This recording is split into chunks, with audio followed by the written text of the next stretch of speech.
boas-vindas a um jovem que nos visita, que vem de uma terra mais fria do que a nossa e bem distante daqui, vem da Letônia, ou Látvia, né? Esse jovem, pelo menos o projeto dele é mudar das terras frias para estas terras que não são tão frias como as dele, e por isso está a visitar Portugal à procura de um sítio onde possa construir ou instalar o seu ninho. Welcome. Meus irmãos, Lucas capítulo 15.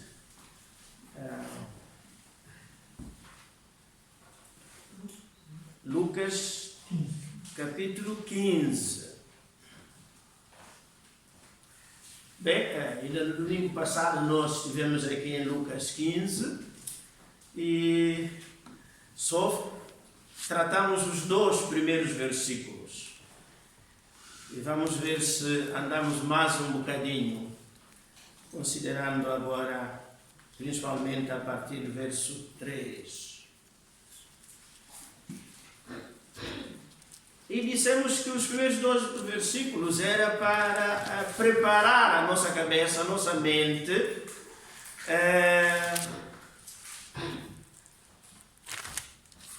para compreender a parábola, ou essas 3 histórias, episódios, da ovelha, da moeda e do filho mais novo que se perde. Mas há aqui uma palavra que é a mais importante neste capítulo, que é a palavra perdido, ou relacionada. Logo no verso 4, aparece-nos 2 vezes. Diz que o homem de entre vós, tendo ovelhas e perdendo uma delas, não deixa no deserto as 99 e não vai após a perdida. No verso 6, aparece-nos outra vez a palavra perdida, ou perder. E chegando a casa, convoca os amigos e vizinhos, dizendo-lhes: alegrai-vos comigo, porque já achei a minha ovelha perdida. No verso 8, vai-nos aparecer de novo, diz: ou qual a mulher que, tendo 10 dracmas, se perder uma delas, não acende a candeia e varre a casa e busca com diligência até a encontrar. No verso 9, de novo, e achando-a, convoca as amigas e vizinhas, dizendo: alegrai-vos comigo, porque já achei a dracma perdida. E no verso 17, ele está, e tornando em si, disse: quantos jornaleiros do meu pai têm abundância de pão, e eu aqui pereço de fome. Verso 24, porque este meu filho estava morto e reviveu, tinha-se perdido e foi achado. E começaram a alegrar-se. E finalmente, o último versículo deste capítulo 15 volta a tocar nesta palavra. Mas era justo alegrarmos-nos e folgarmos, porque este teu irmão estava morto e reviveu, tinha-se perdido e foi encontrado, achado. E é esta a razão por que este capítulo é chamado capítulo de perdidos e achados. E lembramos que nosso Senhor Jesus Cristo, lá em casa de Zaqueu, no capítulo 19, verso 10, vai voltar a usar a palavra perdido, dizendo que o Filho do Homem veio buscar e salvar o que se havia perdido. Então, meus irmãos, que não é só aquela ovelha, não era só aquela moeda, não era só este filho, mas no fundo, do ponto de vista de Deus, cada um de nós, enquanto não aceitarmos Jesus como Senhor e Salvador, Deus nos vê e nos olha e nos considera como pessoas perdidas. E então, meus irmãos, o mundo está cheio de gente perdida. Se calhar lá em casa também, se não todos, a maior parte dos elementos da família são pessoas que estão perdidas do ponto de vista de Deus. E a questão também é esta. O que é que eu faço, o que é que você faz? O que é que fazemos, ou o que é que podemos fazer para que essas pessoas sejam encontradas, achadas? Voltando a considerar então o texto do capítulo 15, meus irmãos, diz o verso 3, então, e ele, Jesus, lhes propôs esta parábola. Propôs a quem? Já vimos o auditório aqui, eram os fariseus e os publicanos, os fariseus e os escribas. Aquele grupo de pessoas que não estavam a entender por que Jesus Cristo se comportava daquela maneira totalmente contrária à maneira deles, fariseus e escribas. E propôs-lhes esta parábola dizendo: que homem de entre vós, meus irmãos, esta expressão, que homem, na ideia de Jesus Cristo, e o que eu quero dizer com isto, gente, qualquer pessoa normal, não precisa ser especial, qualquer pessoa normal, no dizer de Jesus Cristo, no entender de Jesus Cristo, faria o que este pastor, o que esta senhora e o que este pai fizeram. Tinha de ser. Então, que homem de entre vós, tendo 100 ovelhas e perdendo uma delas, não deixa no deserto as 99 e não vai após a ferida, ou perdida, até que venha achá-la. O gesto deste pastor, na visão de nosso Senhor Jesus Cristo, seria e devia ser um gesto esperado, hoje se diz inexpectável, de fazer, de agir, de se conduzir desta maneira. E mesmo assim, apesar de poder ser um gesto que se esperaria de toda a gente, mas este gesto tem um preço, tem um custo. Mesmo a Palestina, todos nós conhecemos, praticamente se fala dela todos os dias ou quase nos noticiários, continua a ser uma terra e uma gente, o que lá se passa quase tema de abertura de telejornais ou primeiras capas de revistas e jornais. É uma fração de terrazinha pequenina. Sempre foi pequena. E continua a ser até hoje. Eles estão encavaletados ali uns em cima dos outros. Aqueles que leem a Bíblia e que se lembram mais ou menos daquilo que leem, porque é possível a pessoa ler e depois de repente aquilo voa tudo. Que lá em Gênesis, meus irmãos, quer Abraão, quer o seu filho Isaac, ali está nos filisteus palestinos, da Filistia, que era aquela mesma zona, tiveram a lutar pelos pastos, pela comida para os animais e também por água.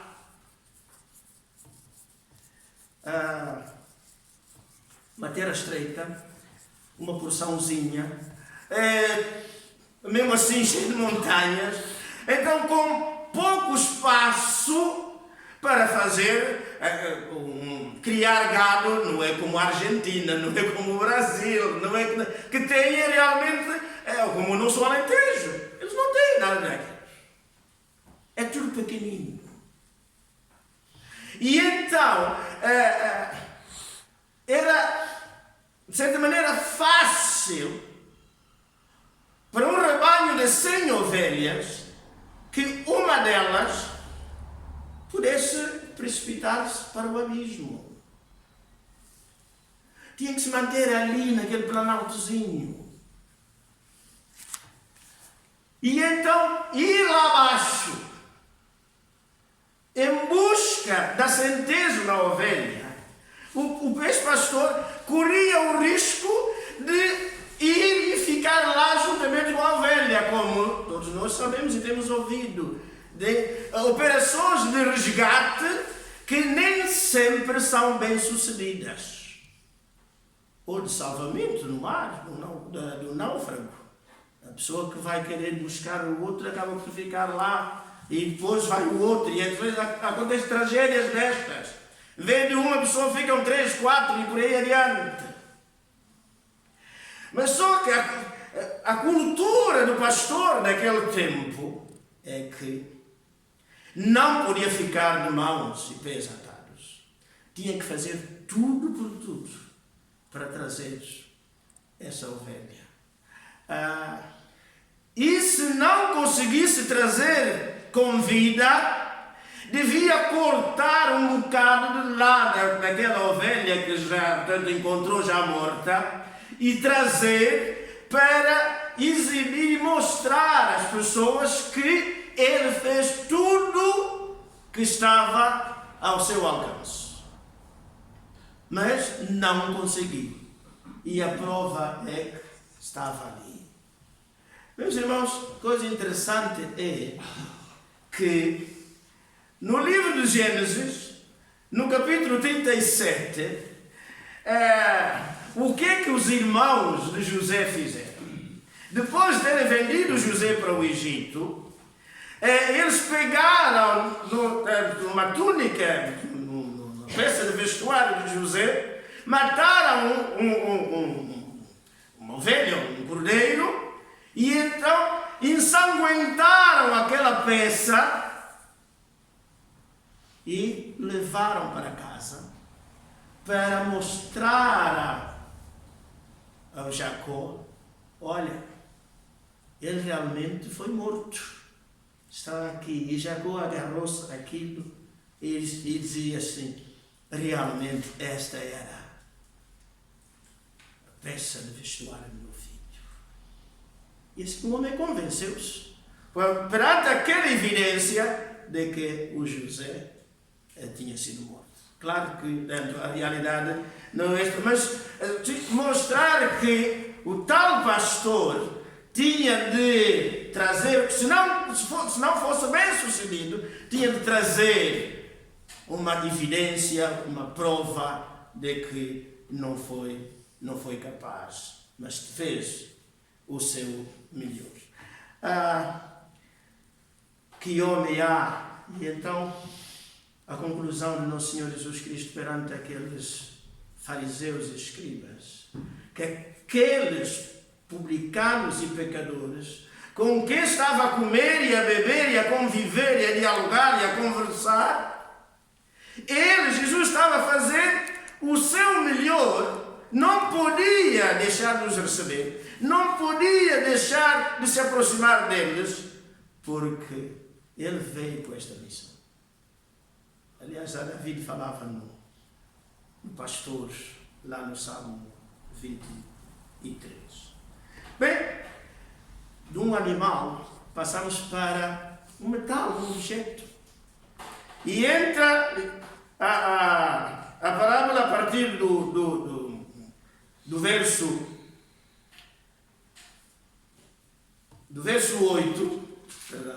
8, entra a outra.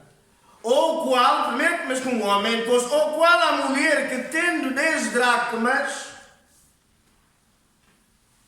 E a pergunta é: por que 10 dracmas? Então não podia ser uma só? ou duas pelo menos, para uma delas se perder e ficar com e buscá-la. Não podia ser 20. Minhas irmãs, meus irmãos, há uma história por trás deste número de 10 dracmas. É que não é só hoje que o homem casa e particularmente a mulher prepara um enxoval para o casamento. Naquele tempo, uma boa parte das raparigas, das meninas, no seu processo de crescimento, enfim, um pouco como acontece aqui no nosso Minho, ali na zona de Viana do Castelo, que a pessoa nasce e vão guardando as peças de ouro, né? Vão guardando peças de ouro para depois formar os tais filhos, os tais colares, aquelas coisas que todos nós conhecemos. E então, naquele tempo, o que é que se passava? A menina nascia, ia crescendo, e então o objetivo é que até se casar, devia ter um colar ou um fio com 10 moedas de prata. Vida difícil, mas normal. Todas as famílias procuravam atingir o seu objetivo. Daí que esta mulher, ou é para ela, ou para uma das suas filhas, ela ia juntando, ia contando para fazer as 10. E assim, pronto, a minha filha já pode casar. Já tem o colar, já tem o fio, já tem um enxoval. Só que, não sabendo o que é que teria acontecido, e os irmãos sabem que ainda hoje é assim, né? na cultura dos nossos mais velhos, de vez em quando, porque aquilo vale muito, de vez em quando vai, pega e conta e reconta para ver se está tudo direitinho. E numa dessas contagens, e esta senhora percebe-se que já não eram 10 as moedas, mas apenas 9. E é natural que entre em pânico. E agora? O que fazer? Meus irmãos, é que se as casas daquele tempo fossem como as nossas, né? Um chão ali com a tijoleira ou madeira flutuante, enfim, aquelas coisas, seria fácil. Ou com um aspirador, mas daqueles que a gente ainda consegue abrir e para verificar. Mas não, era palha, espécie de argamassa ali. Encontrar uma moedinha pequenininha, no meio, no chão daquelas casas, era quase como que procurar agulha no palheiro. Mas esta senhora não podia, mas tem 9, deixa lá. Não. Então faz tudo podia até encontrar aquela 10ª moeda. E mesmo isso está por trás da celebração da festa. Porque, e agora sim, né? A minha filha pode casar ou não posso. Está aqui, tudo direitinho. E então, cada um de nós, a maneira como Deus nos vê, independentemente, enfim, daquelas diferenças humanas que há por aí, né, que sempre existiram e vão continuar a existir enquanto o mundo for este, mas para Deus, dando esta parábola é demonstração como cada um de nós, o João, a Maria, a Isabel e por aí adiante, somos altamente preciosos. Não é pelo facto de ter as 9 moedas consigo que diz, a 10ª não faz tanta diferença, não. E a última história, a última parábola, já não é uma ovelha, já não é uma moeda, mas um jovem, uma pessoa. E diz que, verso 11. E disse: um certo homem tinha 2 filhos. Meus irmãos, veja que onde tinha 100 ovelhas, é uma que se desvia. 10 moedas é uma que se perde. E agora 2 filhos. 100, 10, 2. Mas é sempre um ou uma que fica de fora. Mas essa que fica de fora, Deus não se conforma que fique de fora. Deus não se conforma que fique de fora. Mesmo, por isso, a salvação espiritual da alma, do corpo, da pessoa, do ponto de vista de Deus, é o investimento que está nos planos dele em primeiro lugar. E é por isso que ele enviou nosso Senhor Jesus Cristo. Né? João diz lá no Evangelho, João capítulo 3, verso 16, conhecemos, porque Deus amou o mundo de tal maneira que deu.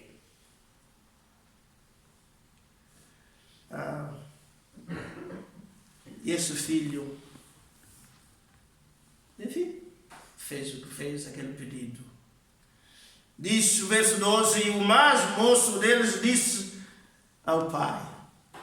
E é interessante, o filho mais novo. Normalmente, aqueles que tiveram mais do que um filho têm esta experiência. Normalmente, o primeiro, a gente, né, quase que são criados a régua e esquadro. Pelo menos comigo é assim. Não sei se com os irmãos e a mim foi assim. Não. O primeiro é régua e esquadro. Todas as medidas ali a fridaria. Mas pelo segundo, a gente já acha que já temos alguma experiência, já relaxa um bocadinho, já é quase que o oleômetro, é óleo.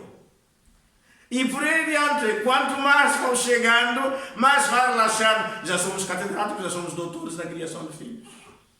E às vezes é aí que as coisas depois vão piorando, porque houve relaxamento. Bem, o filho mais novo faz este pedido. Contrariamente aos usos e costumes, este pai atende o pedido do filho. Pai, dá-me a parte da fazenda que me pertence. E ele repartiu por eles a fazenda. Pode ser que este pai tenha chegado ao ponto da saturação, que este filho tenha dado cabo da cabeça do pai e da mãe, pois porque há filhos e filhas que dão cabo da cabeça do pai e da mãe, mas também há pais que dão cabo da cabeça do filho, né? E por aí adiante, somos, é assim o ser humano. Mas este pai diz: pronto, queres? Leva. O filho mais velho tinha direito a 2/3 dos bens. E o outro terço seria para o mais novo, neste caso. Mas dá a impressão que o pai, aquele filho até levou mais do que tinha direito a levar. Mas, por que este pai não impediu, não resistiu? Meus irmãos, a ovelha era ovelha, um animal. A moeda era um metal. Agora este filho era uma pessoa. Tinha cabeça. E era maior, naturalmente. Tinha de ser responsabilizado.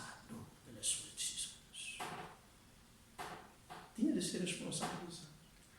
Mas às vezes nós temos filhos com 20, 30, 40, 50 anos, mas, né, só atingiram a maioridade no cartão de cidadão. Porque na prática continuam a ser dependentes do pai e da mãe. Tentar ter espaço para crescer. E também para fazer as neiras, como o povo diz, né? E alguns, graças às asneiras, acabam por acordar e finalmente a vida deles endireita. Mas não era um pai, um pai descuidado. Não. O filho vai, diz o verso 13, e poucos dias depois o filho mais novo, ajuntando tudo, partiu para uma terra longínqua e ali desperdiçou a sua fazenda, vivendo dissolutamente. Desperdiçou. É natural. Nunca tinha tido tanta coisa nas mãos e ficou deslumbrado. É tal história, né? Quantos negócios que o avô geriu aquilo com cabeça, tronco e membros.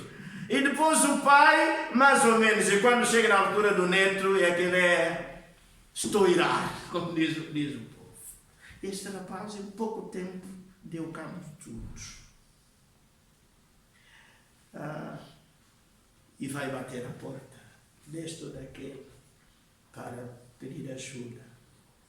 E afinal, aqueles amigos todos que enchiam a mesa do café ou do restaurante desapareceram porque a fonte secou. Ele começa a entender que para ter tem que trabalhar e vai à procura de emprego. Mas afinal a crise de emprego não é só agora. Já naquele tempo também já havia crise de emprego. E o único emprego que encontra é tomar conta de porcos. Que para um judeu é insultuoso, mas teve de ser. Quando o estômago aperta, já não dá muito para escolher. É pegar ou largar. Mas, como o salmista diz em oração, foi bom ter sido afligido para que aprendesse a dar valor às coisas e ao próprio Deus. E é exatamente na pocilga que este jovem toma a decisão de, verso 18, levantar-me-ei e irei ter com meu pai, e dir-lhe-ei, pai, pequei contra o céu e perante ti. Já não sou digno de ser chamado teu filho. Faz-me como um dos teus jornaleiros. E pode, meus irmãos, aclarar um pouco esta ideia, tanto a palavra dos teus jornaleiros. Jornaleiro é aquele, tanto que recebia a jornada, tanto começava de manhã a trabalhar, né? E antes de ir para casa, levava o seu salário, o salário daquele dia, a jornada. Não tinha nada a ver com o escravo. É que o jornaleiro aqui valia menos, do ponto de vista do patrão, do senhor, valia menos do que o escravo. É que o escravo não vivia na casa, mas tinha uma dependênciazinha onde ficava. Tinha um vínculo, digamos, com o patrão. Precário, mas tinha um vínculo. O jornaleiro não. Aquilo, digamos, o contrato era ao dia. Não tinha garantia de que no dia seguinte podia voltar a trabalhar. E então, aquele que tinha sido filho, comparando, pensando, conhecendo o sistema como funcionava lá em casa, ele então decide voltar para casa. Diz que já não é como filho, não é como servo ou escravo, mas como jornaleiro. Ele foi descendo até a pocilga, da pocilga até o trabalhador que depende de sua sobrevivência de um dia, cada dia de trabalho.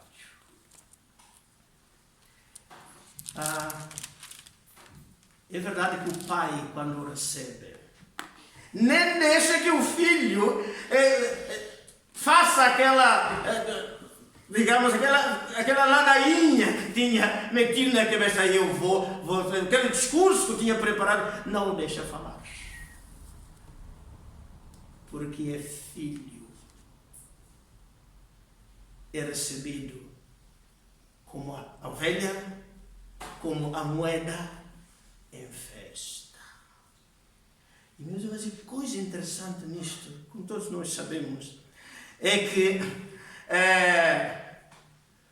no que diz o verso 20, e levantando-se foi para seu pai, e quando ainda estava longe, viu o seu pai, e seu pai se moveu de íntima compaixão. Parece que aquele pai veio até a porta ou da casa ou do quintal, viu o seu filho desaparecer no seu horizonte, ao alcance da vista do pai, mas dá a impressão que aquele pai não deu meia volta e se meteu em casa para dizer: olha, foste embora, estás esquecido.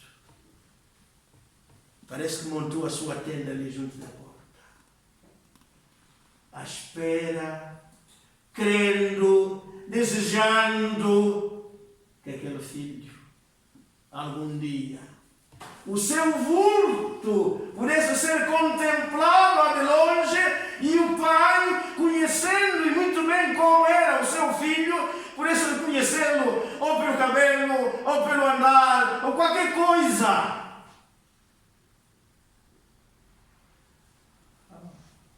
E este conjunto de histórias termina desta maneira tão bela. É assim que nosso Deus olha para nós. Todos nós um dia saímos de casa. E o Senhor Jesus diz que não se turbe o vosso coração. Crede em Deus, crede também em mim. Porque na casa do meu Pai há muitas moradas. Se não fosse assim, não vos teria dito: voltei, virei outra vez e vos levarei para mim mesmo, para que onde eu estiver, estejais vós também.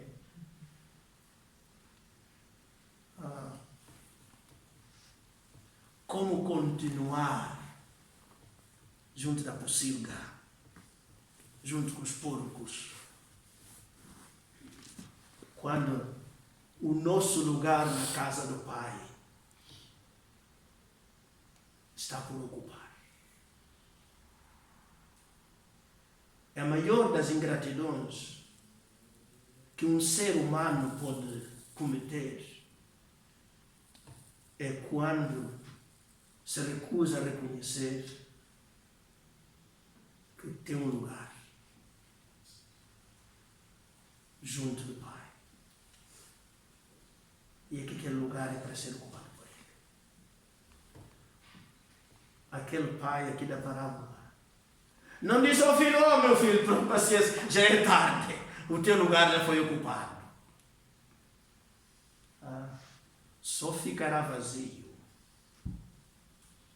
se você teimosamente permitir que os dias de sua vida terminem, mas você ainda lá longe, junto à pocilga. Ainda estamos a tempo. Você ainda está a tempo de voltar para casa. Este é o grande investimento de Deus. O apóstolo Paulo resume nisto dizendo, 1 Coríntios capítulo 12, verso 4 e 5. Esta é a vontade do Pai, que todos os homens se salvem e venham ao conhecimento da verdade. Porque há um só intermediário, um mediador entre Deus e os homens, Jesus Cristo. Que nesta manhã possa haver salvação e celebração, porque temos aqui é que, quer com a ovelha, quer com a moeda, quer com o filho mais novo, cada episódio termina com uma festa de aroma. Por uma ovelha só, a festa. Por uma moeda só, a festa. Por um filho só, a festa. Mas Deus não faz contas aos gastos, porque Ele investiu por cada um de nós o seu Filho que deu, o seu sangue precioso. Não há melhor festa do que aquela que se faz no céu por mim, por si, por cada um de nós. Vamos orar. Querido Deus, querido Pai, obrigado porque ninguém nos ama tanto e de tal maneira como Tu nos amas. Ninguém investe tanto em cada um de nós. O Teu amor é enorme, não tem medida. Aliás, a Tua palavra diz que acima de todo o entendimento. Senhor, obrigado para aqueles que entenderam e compreenderam esse tão grande investimento e largaram tudo, encetaram um caminho de regresso e encontraram os Teus braços abertos para os receber e para os receber.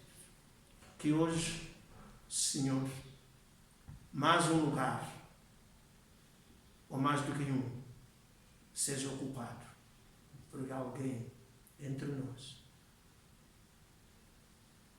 decidiu voltar à casa do Pai. Amém. Amém.